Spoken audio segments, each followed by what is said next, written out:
11 महीने की बच्ची थी जिसने 11 दिन पहले 2 सेफ्टी पिंस, यानी जो कंगन को लगाते हैं, वो पिंस एक्सीडेंटली निकल लिए थे। और जब पहली बार मुझे उसका एक्सरे दिखाया गया उदगीर से, तो मैंने उनको बोला कि ये टॉयलेट से निकल जाएगा। कुछ दिन बाद एक पिन निकल गई और एक फंस गई, लेकिन ये मरीज़ यहाँ नहीं आया, ये लोग लातूर चले गए। वहाँ पे इस बच्ची का सीटी स्कैन कराया गया और उनको ये बताया गया कि इसका ऑपरेशन पेट काट के करना ज़रूरी है। उन्होंने नहीं माना और वो 11 दिन के बाद यहाँ गैलेक्सी हॉस्पिटल में मेरे पास आई।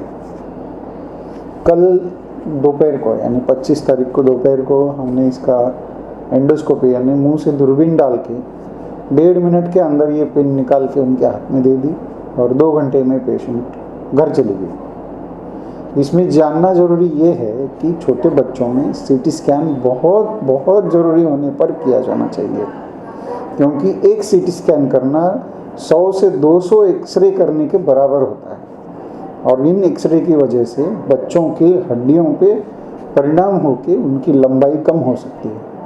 इस वजह से सीटी स्कैन करना ज़रूरी नहीं है।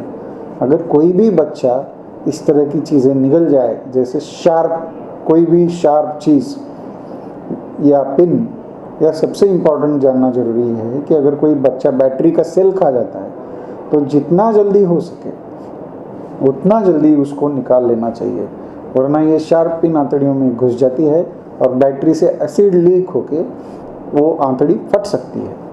तो बेहद ज़रूरी यह है कि बच्चों में बेवजह एक्सरे ना किए जाए और जितना जल्दी हो सके ऐसी चीज़ों को निकालने के लिए जहाँ पर भी आपके आजू बाजू में एंडोस्कोपी से निकालने वाले डॉक्टर हो, पहले उनकी सलाह लीजिए। इतना ही मैं आपको कहना चाहूँगा।